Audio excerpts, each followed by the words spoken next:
നമ്മളുടെ അഗ്രി ഇൻഡെക്സിൻ്റെ മൂന്നാമത്തെ വീഡിയോ ആണ് കേട്ടോ അത്. ഇവിടെ 3 സ്റ്റോളുകൾക്ക് ശേഷം ഒരു ഡയറി നാടൻ പശുക്കളുടെ ഒരു പ്രദർശനം ഒരുക്കിയിട്ടുണ്ട്. ഈ കാണുന്ന ഫാമുകാരാണ് ഒരുക്കിയിട്ടുള്ളത്. നാടൻ പശുക്കളെ ഇഷ്ടപ്പെടുന്ന ആളുകളെ സംബന്ധിച്ചിടത്തോളം നല്ല കാഴ്ചകളായിരുന്നു കേട്ടോ. ഒരുപാട് വെറൈറ്റി ഗിർ ഉണ്ട്, സഹിവാൾ ഉണ്ട്, കാങ്കറാജ് ഉണ്ട്, അതുപോലെ തന്നെ താർ പാർക്കർ ഉണ്ട്, കാങ്കയമുണ്ട്. കാങ്കയത്തിൻ്റെയൊക്കെ നല്ല ബ്യൂട്ടിഫുൾ ആയിട്ടുള്ള ഒരു ബുള്ളിനെ, 2 ബുള്ളവിടെ ഉണ്ട്. അതിലൊന്നും നല്ല ഭംഗിയുള്ളൊരു ബുള്ളിനെ കണ്ടു. കാങ്കയത്തിൻ്റെ ഇത് കണ്ടില്ലേ, അടിപൊളിയായിട്ടുള്ളൊരു ബുള്ളവിടെ ഉണ്ട്.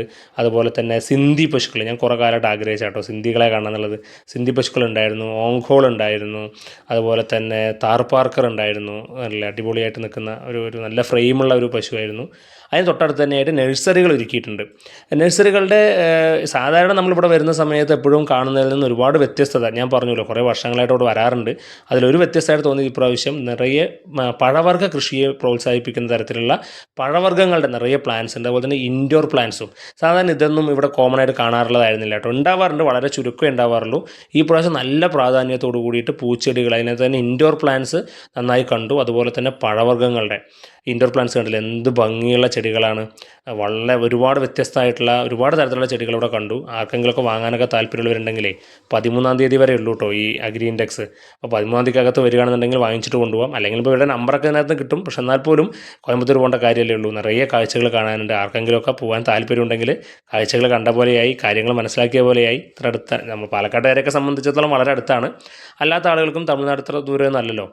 അതുപോലെ മറ്റൊരു സാധനം എന്താ വെച്ചാൽ ലെമണിൻ്റെ, നമുക്ക് ഈ ഡ്രൗട്ടുള്ള പ്രദേശങ്ങളിലൊക്കെ വെക്കാൻ പറ്റുന്ന PKM1-ൻ്റെ ലെമണിൻ്റെ ഒരു നഴ്സറി കണ്ടു. അവിടെ നന്നായി ചെയ്തിട്ടുണ്ട് അവർ. പച്ചക്കറി തൈകൾ എല്ലാ വെറൈറ്റിയും, ഈവൻ ചെണ്ടുമല്ലി ഉൾപ്പെടെ അവർ അതിനകത്ത് വെച്ചിട്ടുണ്ട് കേട്ടോ. എല്ലാ വെറൈറ്റിയും പച്ചക്കറി തൈകൾ, വഴുതനങ്ങ തന്നെ പല വെറൈറ്റി വഴുതനങ്ങയുടെ തൈകൾ അവിടെ കണ്ടു. അതുപോലെ തന്നെ നമ്മളുടെ മലയാളികളായിട്ടുള്ള ഒരാളുടെ സ്റ്റോൾ അവിടെ ഉണ്ട്. റംബൂട്ടാൻ കണ്ടില്ലേ, കുറേ കൂട്ടിയിട്ടുണ്ട്. അതിൻ്റെ ചെടികളുണ്ട്, കായയായിട്ട് അവിടെ കൊടുക്കുന്നുണ്ട്. അങ്ങനെ അത് കണ്ടു.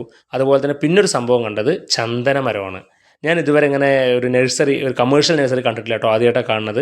ചന്ദനമരം അതേപോലെ കൃഷി ചെയ്യുന്നതിന് വേണ്ടിയിട്ട് കമേഴ്ഷ്യലായിട്ട് നഴ്സറി സെറ്റ് ചെയ്തിട്ടുണ്ടായിരുന്നു. അതിനകത്താണെങ്കിൽ നമുക്ക് ചന്ദനമരമൊക്കെ കൊണ്ടുവന്ന് വെക്കാൻ വേണ്ടി പറ്റും. തേക്കുണ്ട്.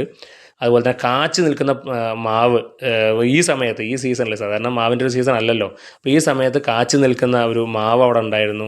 അതുപോലെ തന്നെ നിറയെ പ്ലാവിൻ്റെ ഡിഫറെൻറ്റ് ടൈപ്സ് ഓഫ് പ്ലാവിൻ്റെ ചെടികൾ, അതുപോലെ പല വെറൈറ്റി കേട്ടോ. പ്ലാവിൻ്റെ നിറയെ വെറൈറ്റി ഉണ്ട്. ഞാൻ നേരത്തെ പറഞ്ഞ പോലെ ലെമണിൻ്റെ വേറെ ഒരുപാട് വെറൈറ്റീസ് ലെമണിൻ്റെ ഉണ്ട്.